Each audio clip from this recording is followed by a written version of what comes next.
As we've seen in previous slides, that DNA structure is very robust. It is also remarkably inert chemical. And although it is chemically stable, however, it is physically fragile due to its long and shaky structure. High molecular weight DNA is vulnerable to modest hydrodynamic shearing force, such as pipetting, shaking, or steering. The longer the DNA molecule, the weaker the force required. Purifying DNA is the key for successful cloning. The cleaner the final preparation of DNA, downstream processing will be more efficient.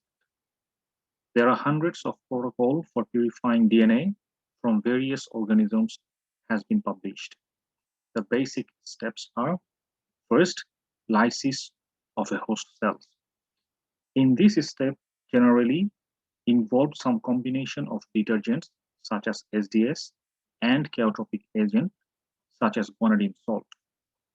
Detergents are used in DNA extraction to degrade the cell membrane and nuclear envelope, allowing DNA to be released. On the other hand, chaotropic agents denature the protein and nucleic acids, but more importantly, set the stage for DNA binding to a silica substance. In the next step, DNA released from the cells. In these steps, the enzymatic digestions of proteins and RNA, that is the enzymatic degradation of proteins and RNA. Also, the absorption to and release of DNA from the chromatographic matrix. So in this case, the DNA has been absorbed to the chromatographic matrix, and then later it is released from the chromatographic matrix to the ileum. Also in these steps, deproteinization of DNA solution. And this deproteinization of DNA has been done by extracting the lysate with organic solvent such as phenol and or chloroform.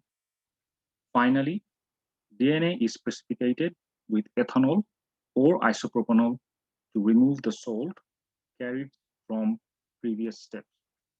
Please check the isolation process of genomic and plasmid DNA as well as RNA.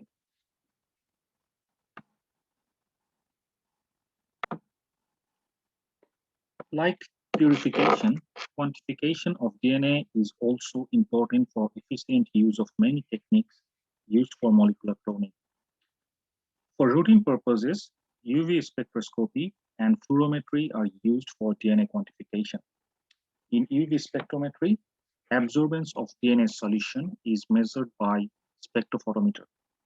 However, spectrophotometric quantification is sensitive to a wide range of interfering substances such as single-stranded DNA, RNA, proteins, aromatic compounds, and particles.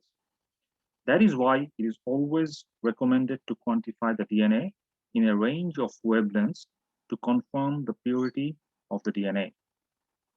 As you have seen in the slides, that in aqueous solution, the double-stranded DNA has the maximal absorbance near 260 nanometers.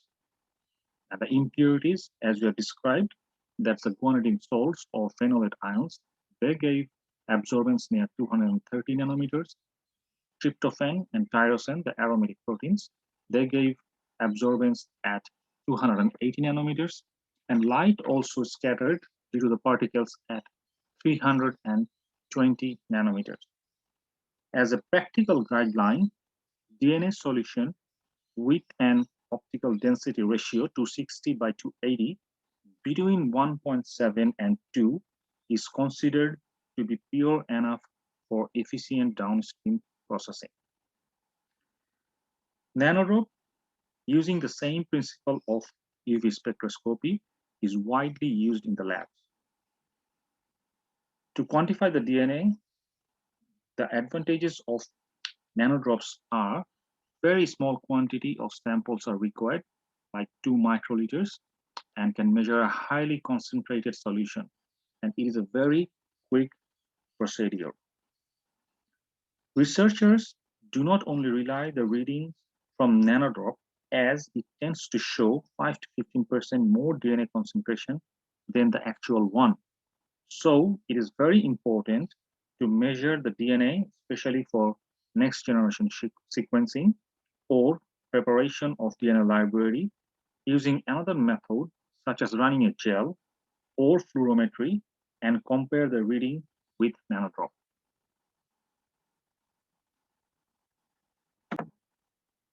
In fluorometry, dyes bind selectively to measure the concentration of double-stranded DNA. There are a lot of dyes used in this process, like ethidium bromide, Pico-Green, Quest, and Cyber-Green. Ethidium bromide, it's a planar tricyclic phenanthridine ring. After it intercalate between the stacked base pairs of double-stranded DNA.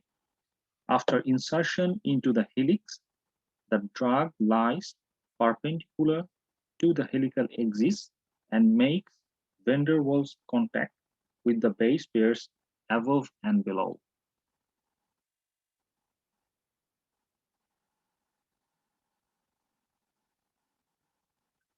It emitted an orange light at 590 nanometer. Ethidium bromide is mutagenic when is metabolized by the microsomal enzymes. So it's need to be very careful while handling the ethidium bromide and ethidium bromide containing gel.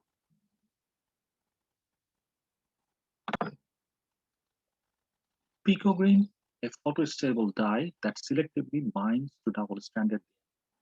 It gives an emission peak at 520 nanometers. It is very sensitive and selective. Pico-Green has been widely used to quantify the DNA for next generation sequencing assay. Forest, which is a bis benzyimidazole fluorescent dye, it binds non-intercalatively to the minor group of double-stranded DNA. It gives an emission peak at 461 nanometer. Forest is sometimes preferred to ethidium bromide due to its greater ability to differentiate between the double-stranded DNA from RNA and single-stranded DNA. Cyber-Green, which is an intercalating and asymmetric cyanine dye, it gives the emission peak at 522 nanometer. Due to its high fluorescence, it is suitable to quantify a small amount of DNA. Please read through the Cyber-Green 2 and Cyber-Green Gold and check what are the properties and their applications.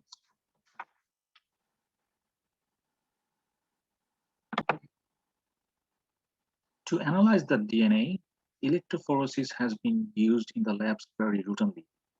Electrophoresis through agarose or polyacrylamide gels is used to separate, analyze, identify, and purify DNA fragments. The technique is simple, rapid to perform, and great resolving power. DNA is separated according to their size and can be determined directly by staining with ethidium bromide or cyber and detected by using UV spectroscopy. The choice of agarose or polyacrylamide gels is primarily depend on the size of DNA fragment. Polyacrylamide gels are most effective for separating small fragments like 5 to 500 base pairs. Their resolving power is extremely high and can efficiently separate DNA fragments that are differ by one base pair. However, polyacrylamide gels are difficult to prepare and handle than agarose gels. On the other hand, agarose gels are lower resolving power but have greater range of separation, such as DNA fragments from 50 base pairs to several megabases in length can be separated. There are a number of factors that need to be considered before running gel, like current or voltage. DNA molecules traveling through the gel carry a negative charge and migrates towards the anode at a rate influenced by the applied current. On the other hand, at low voltage, the rate of migration of linear DNA fragment is proportional to the voltage applied. But as the strength of the electric field is raised, the mobility of the high molecular weight fragment increases differentially. Agarose gels are spongy hydrocolloids held together by hydrogen bonds and hydrophobic interaction.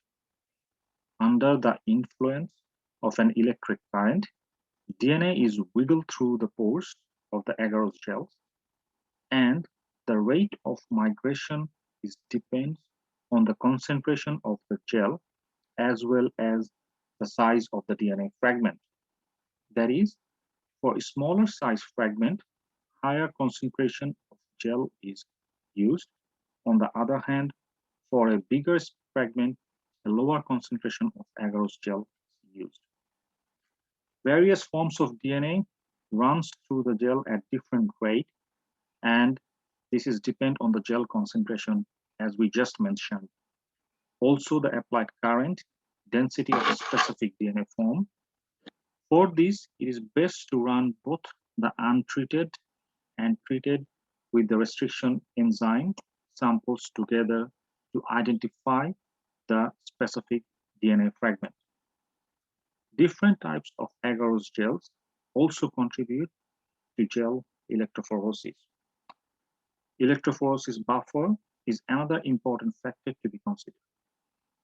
If the buffer does not have sufficient ionic strength, then there wouldn't be any movement of DNA, such as water. Conversely, if the ionic strength is higher, then significant amount of heat will be generated and the gel will melt and DNA will denature. So please check all the videos provided in the slides, and I would highly recommend you to join the discussion class if you have any questions regarding this lecture. Thank you.